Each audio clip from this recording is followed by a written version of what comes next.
जेव्हापासून इंटरव्ह्यू चालू झाली तेव्हापासून मला कॉल येतात आहेत, पण मी उचलत नाहीये.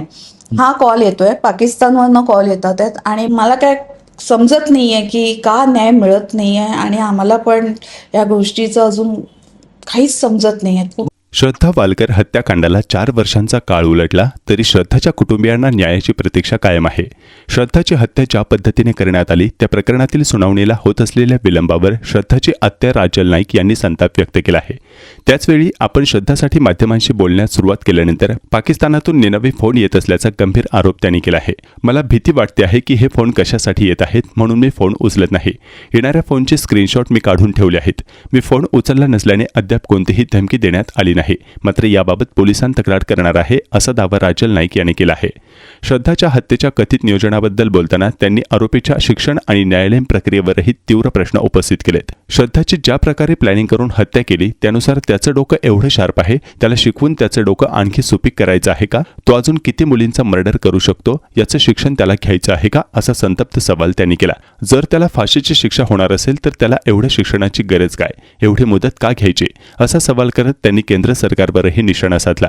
महाराष्ट्रात अनेक प्रकरणांचे निकाल वेगाने लागतात, मग केंद्राच्या अखत्यारीतील या प्रकरणात एवढा विलंब का होतो आहे असा सवाल त्यांनी उपस्थित केला. यावेळी राजल नाईक यांनी जज आणि वकील मॅनेज झालेत का असा थेट आरोप करत तारीख पे तारीख दिली जात असल्याचा दावा त्यांनी केला आहे.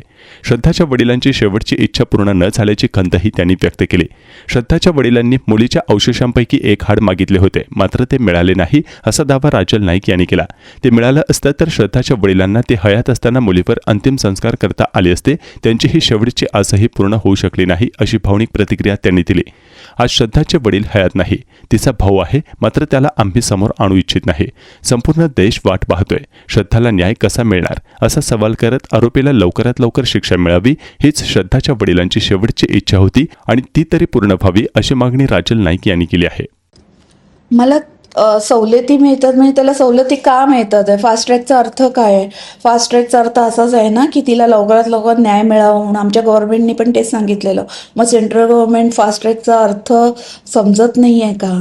आज सेंट्रल गव्हर्नमेंटमध्ये आज एवढ्या मोठ्या मोठ्या केसेस चालतात, हे अशाच चालतात. मग त्याविषयी आमच्या महाराष्ट्रात चाललेलं बरं. मला असं सांगा, आम्ही केस इकडे आणतो आणि इकडे लढतो आम्ही केस, पण अजून न्याय का मिळतं? आणि पुन्हा आफताब पुनावाला याची फॅमिलीचा मला आतापर्यंत काहीच समजत नाही आहे. अजून आमच्या समोर आले नाही आहेत, त्यांचा विषयच नाही आहे. आणि असं सांगतं आमच्यासाठी मुलगा मेला आहे, मग ह्याला मदत कुठून मिळते? ह्याला मदत कुठल्या संस्था करते का?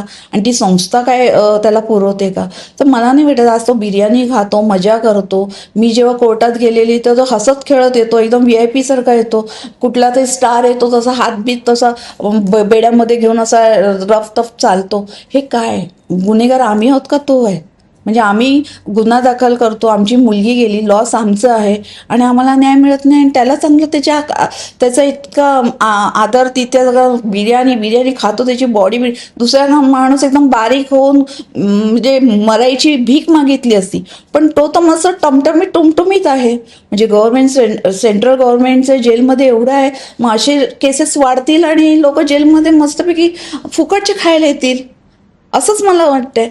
त्यामुळे मला काय समजत नाही आहे की का न्याय मिळत नाही आहे आणि आम्हाला पण या गोष्टीचं अजून काहीच समजत नाही आहे. कुठे सुरुवात लागत नाही. जेव्हापासून इंटरव्ह्यू चालू झाली तेव्हापासून मला कॉल येतात आहेत, पण मी उचलत नाही आहे. हा कॉल येतोय, पाकिस्तानवरनं कॉल येतात आहेत आणि बरेच कॉल आहेत, व्हॉट्सअप कॉल येतात आहेत, पण मी उचलत नाही आहे. जेव्हापासून इंटरव्ह्यू चालू झाली तेव्हापासून ते कॉल्स येतात आहेत. म्हणून मला थोडीशी भीती वाटते की कुठेतरी काहीतरी याची लिंक आहे का? मी कन्फर्म सांगत नाही आहे आणि मी आळ पण घालत नाही आहे, पण मलाच कसे मग कॉल येतात आहेत? इंटरव्ह्यू चालू झाल्यानंतरच का कॉल येतात आहेत? पण मी उचलत नाही आहे. पण आता 1 आठवड्याला कॉल बंद झालेत. जर परत चालू झाले तर मी या बाबतीत पोलीस स्टेशनला कंप्लेंट करणार आहे.